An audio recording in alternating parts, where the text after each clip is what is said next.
people who have probably never shot a gun in their lives, or it has been at least a decade since they have done so, have come out of the woodwork saying, oh, you could have shot him in the arm, it was reckless to shoot in the first place, etc. But the thing I want to focus on today is extremity shots.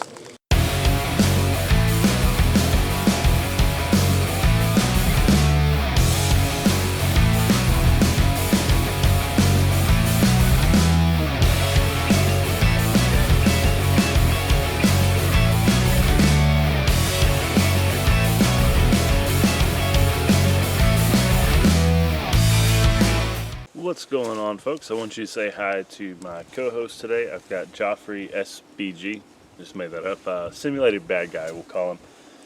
Anyway, he's going to help me demonstrate a couple points. So, been wanting to talk about it for a little while, and then I saw after the White Settlement Church shooting, this old sentiment has gained new ground. So as you guys know, with that shooting, Jack Wilson, the concealed carrier, firearms instructor, hero of the day, etc., put down that active shooter with one well-placed shot to the head region.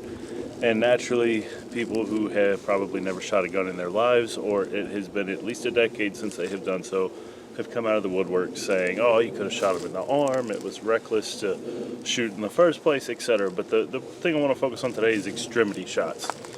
So Joffrey is a rubber dummy. Joffrey is a training aid. I call him Joffrey just because of Game of Thrones. I hate the Joffrey character. Anyway, but yeah, so it's just a rubber dummy. It's made out of rubber. You spray paint it white. It's black rubber. When you shoot, you get nice holes that show up. And he's been shot a lot since I got him. So this is a training tool to help you kind of visualize. You can, do oblique shots from the side and all that stuff. But you notice there are no arms and no legs. That's because extremity shots inherently suck, especially for self-defense, and we'll talk about that why in a second. But if you notice here, most of the gunfire that has been focused on Joffrey has been focused here in the chest region and the head region. Sometimes, I don't know, I've taken him to range days with friends and stuff. He gets hit pretty hard. He's caught some bird shot and stuff that's taking some chunks out, so I know I'll have to get another one at some point. But he has soaked up thousands and thousands of rounds. And I've been very pleased with him. I'll have to do another review on Joffrey. I'm going to go down in the shade. The sun's kind of blinding me, and we'll talk more about extremity shots. Alright, now that I'm out of the sun and can actually kind of see what I'm doing on the camera, we'll continue. So when I say extremity shots, I think it's important to define what we're talking about. Basically, arms, legs, feet, hands, extremities. So a lot of the people that are constantly in the comment sections and constantly saying things like, why didn't they just shoot them in the arms or the legs? They probably have very little exposure to firearms. They probably are not proficient with firearms, or they wouldn't be asking somebody in a very, very high stress situation to put a shot in an arm or a leg or a knee. I hear that one a lot too. But they often erroneously overlook a key component of anatomy. You have arteries and major veins and things like that running through your arms and your legs, femorals, radials, brachial arteries. I'm not a medical guy. I know enough to know that's not a good place to get a bad wound or cut. So you can die. A lot of people do die from injuries to those areas. Even broken bones that don't break through the skin can still puncture a blood vessel inside, and you can bleed to death internally. It happens. So it's not that the shot is less lethal. It still has a very, very high probability of being lethal, especially a center of thigh shot. Hits that femoral artery, or hits that femur, shatters the femur into your femoral artery. It's a bad time. Which is part of why I advocate carrying a tourniquet. We'll get into medical care in a whole other video. I've got something kind of big I'm planning on that for you guys. So it's not that the shot is going to be any easier to make. It's not that the shot is less lethal. These people think that it's a good idea.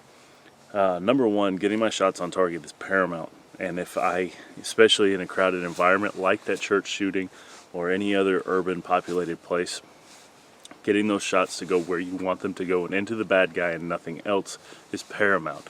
That's why we obsess over ammunition choices to make sure they have proper penetration and proper expansion. I have a whole video on why we use hollow points, so if you're watching this trying to understand self-defense mindset, I'll put that, I think it'll be over there.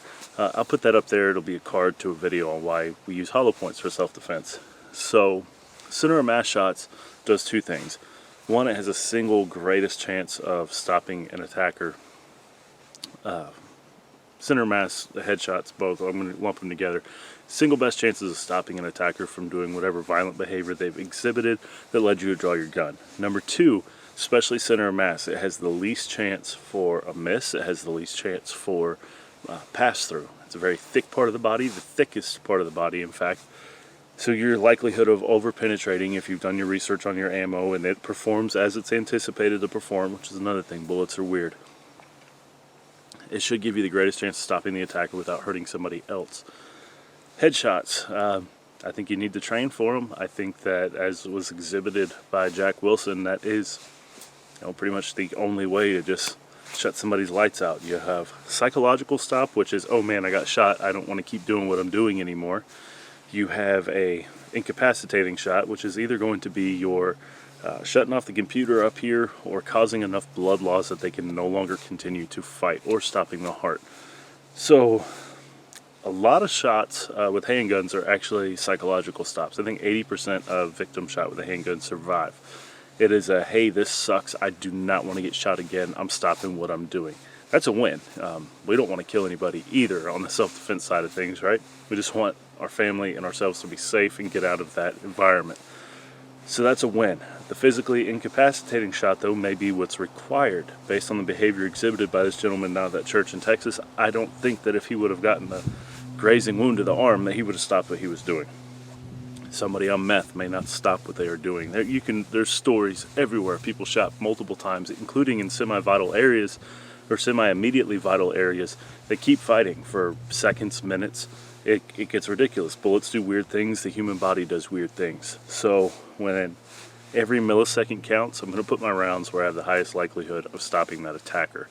Not that we want to kill anybody. It's actually that we don't want to cause any unintentional damage to people beyond or around our target. So hope that clears that up for you. Stay safe. Keep shooting. I'll see you next time.